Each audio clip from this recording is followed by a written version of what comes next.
Hi hello ನಮಸ್ಕಾರ. Welcome to my channel. ನೀವು ನನ್ನ ಚಾನಲ್ಗೆ ಹೊಸಬ್ರಾಗಿದ್ದರೆ ದಯವಿಟ್ಟು ಸಬ್ಸ್ಕ್ರೈಬ್ ಮಾಡಿ ನನಗೆ ಸಪೋರ್ಟ್ ಮಾಡಿ. ಸಾಮಾನ್ಯವಾಗಿ ಎಲ್ಲರ ಮನೆ ಪಡ್ಡು ತಿಂಡಿಗೆ ಮಾಡ್ತಾನೇ ಇರ್ತಾರೆ. ಆದರೆ ಇವತ್ತು ಸ್ವಲ್ಪ ಡಿಫ್ರೆಂಟಾಗಿ ನಾನು ಮಸಾಲೆ ಪಡ್ಡು ಮಾಡ್ತಾಯಿದ್ದೀನಿ. ಇದು ಆರೋಗ್ಯಕರ ಕೂಡ ಹಾಗೂ ತುಂಬ ಟೇಸ್ಟಿಯಾಗೂ ಇರುತ್ತೆ. ಬನ್ನಿ ಹೇಗೆ ಮಾಡೋದು ಅಂತ ನೋಡೋಣ. ಮೊದಲಿಗೆ ನಾರ್ಮಲ್ ಪಡ್ಡಿಗೆ ಹೇಗೆ ನೆನೆಸ್ಕೋತೀವೋ ಆ ಥರನೇ ಮೊದಲಿಗೆ ಒಂದು ಲೋಟ ಅಕ್ಕಿ ತೊಗೊಂಡಿದ್ದೀನಿ ನಾನು. ಅದೇ ಲೋಟದಲ್ಲಿ ಕಾಲು ಲೋಟ ಹೆಸರುಬೇಳೆ ಹಾಕ್ಕೋತಾ ಇದ್ದೀನಿ. ಇನ್ನು ಕಾಲು ಲೋಟ ಕಡಲೆಬೇಳೆ. ಇಲ್ಲಿ ನಾನು ಇವತ್ತು ಕಪ್ಪು ಉದ್ದಿನಕಾಳು ತೊಗೊಂಡಿದ್ದೀನಿ. ಕಪ್ಪು ಉದ್ದಿನಕಾಳು ಆರೋಗ್ಯಕ್ಕೆ ತುಂಬ ಒಳ್ಳೆಯದು. ಅದಕ್ಕೆ ಆವಾಗವಾಗ ಯಾವುದಾದ್ರೂ ಅಡುಗೆ ಮಾಡುವಾಗ ಮಧ್ಯೆ ಇದನ್ನು ಸೇರಿಸ್ಕೊಂಡು ತಿಂದರೆ ತುಂಬ ಹೆಲ್ತಿ ಕೂಡ. ಅದಕ್ಕೆ ಇವತ್ತು ಕಪ್ಪು ಉದ್ದಿನಕಾಳು ಹಾಕ್ಕೋತಾ ಇದ್ದೀನಿ. ಅದನ್ನೆಲ್ಲ 3-4 ಸಲ ಚೆನ್ನಾಗಿ ತೊಳ್ಕೊಳ್ಳೋಣ. ತೊಳೆದು ಅದಕ್ಕೆ ಬೇಕಾದಷ್ಟು ನೀರು ಹಾಕಿ ಒಂದು 6-7 ಗಂಟೆ ಚೆನ್ನಾಗಿ ನೆನೆಸ್ಕೊಳ್ಳೋಣ. ನೋಡಿ ನೆಂದ ಮೇಲೆ ಈಗ ಕಾಳುಗಳೆಲ್ಲ ಎಷ್ಟು ಚೆನ್ನಾಗಿ ನೆಂದಿದೆ. ಈಗ ಇದನ್ನು ಒಂದು ಮಿಕ್ಸಿ ಜಾರ್ಗೆ ಹಾಕ್ಕೊಂಡು ರುಬ್ಕೋಬೇಕು.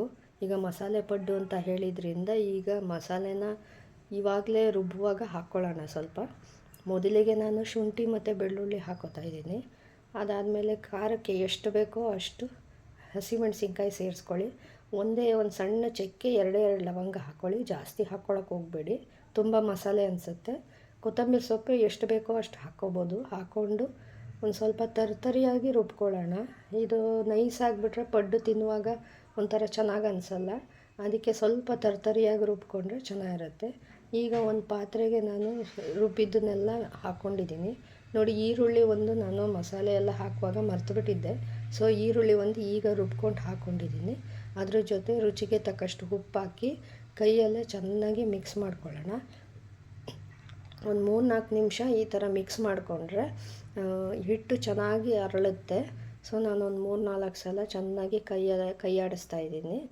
ಇದನ್ನು ಒಂದು ರಾತ್ರಿ ಎಲ್ಲ ಅರಳೋಕ್ಕೆ ಒಂದು ತಟ್ಟೆ ಮುಚ್ಚಿ ಇಟ್ಬಿಡೋಣ.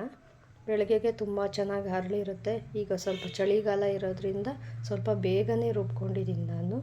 ನೋಡಿ, ಈಗ ಬೆಳಿಗ್ಗೆ ಅದೇ ಹಿಟ್ಟಿಗೆ ಸ್ವಲ್ಪ ಈರುಳ್ಳಿ ಹಾಕ್ಕೋತಾ ಇದ್ದೀನಿ.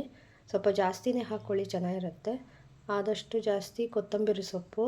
ನೀವು ಸಬ್ಸಿಗೆ ಸೊಪ್ಪು ಆ್ಯಡ್ ಮಾಡಿಕೊಂಡ್ರೆ ಇನ್ನೂ ತುಂಬ ಟೇಸ್ಟಿಯಾಗಿರುತ್ತೆ. ನಾನಿವತ್ತು ಸಬ್ಸಿಗೆ ಸೊಪ್ಪು ಹಾಕಿಲ್ಲ. ಆದರೆ ಪ್ರತಿ ಸಲ ಪಡ್ಡು ಮಾಡುವಾಗ ಸಬ್ಸಿಗೆ ಸೊಪ್ಪು ಹಾಕಿದ್ರೆ ಅದೇ ಡಿಫ್ರೆಂಟ್ ಟೇಸ್ಟ್ ಇರುತ್ತೆ. ಅದಕ್ಕೆ ನೀವು ಸಬ್ಸಿಗೆ ಸೊಪ್ಪು ಆ್ಯಡ್ ಮಾಡ್ಕೊಳ್ಳಿ. ಈಗ ನೋಡಿ, ಹಿಟ್ಟು ಗಟ್ಟಿಯಾಗಿದೆ. ಅದಕ್ಕೆ ಒಂದು 1/4 ಲೋಟದಷ್ಟು ನೀರು ಆ್ಯಡ್ ಮಾಡ್ಕೊಂಡಿದ್ದೀನಿ. ಮಾಡಿಕೊಂಡು ಈ ಥರ ಫ್ಲೋಯಿಂಗ್ ಕನ್ಸಿಸ್ಟೆನ್ಸಿಲಿ ಇದ್ದರೆ ಪಡ್ಡು ಚೆನ್ನಾಗಿರುತ್ತೆ. ನೋಡಿ, ಈಗ ಪಡ್ಡು ಹಂಚಿಟ್ಬಿಟ್ಟು ಈಗ ಪಡ್ಡು ಹಾಕ್ತಾಯಿದ್ದೀನಿ. ಎಷ್ಟು ಚೆನ್ನಾಗಿ ಬರುತ್ತೆ ನೋಡಿ. ಅದಕ್ಕೆ ನಾನಿವತ್ತು ಸ್ವಲ್ಪ ಡಿಫ್ರೆಂಟ್ ಟೇಸ್ಟ್ ಇರಲಿ ಅಂತ ಬೆಣ್ಣೆ ಹಾಕ್ತಾಯಿದ್ದೀನಿ. ಎಣ್ಣೆ ಬದಲು ಬೆಣ್ಣೆ ಹಾಕ್ಕೊಂಡು ಪಡ್ಡು ಮಾಡ್ತಾಯಿದ್ದೀನಿ. ನೋಡಿ, ಈಗ ತಿರುಗಿಸ್ಕೋತಾ ಇದ್ದೀನಿ. ಒಳ್ಳೆ ಕಲರ್ ಬಂದಿದೆ. ಹೀಗೆ ಲೋ ಫ್ಲೇಮಲ್ಲಿ ಇಟ್ಕೊಂಡ್ರೆ ಈ ಥರ ಕಲರ್ ಬರುತ್ತೆ. ಇಲ್ಲಾಂದರೆ ಒಂಥರ ಕಪ್ಪಗೆ ಸೀದ್ಬಿಡುತ್ತೆ.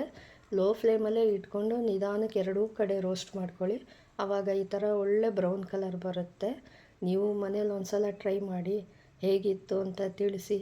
ನನ್ನ ಚಾನಲ್ನ ಸಬ್ಸ್ಕ್ರೈಬ್ ಮಾಡೋದು ಮರಿಬೇಡಿ. ಹೀಗೆ ಸಪೋರ್ಟ್ ಮಾಡ್ತಾಯಿರಿ. ಮುಂದಿನ ವೀಡಿಯೋದಲ್ಲಿ ಸಿಗೋಣ. ಅಲ್ಲಿ ತನಕ ಬಾಯ್.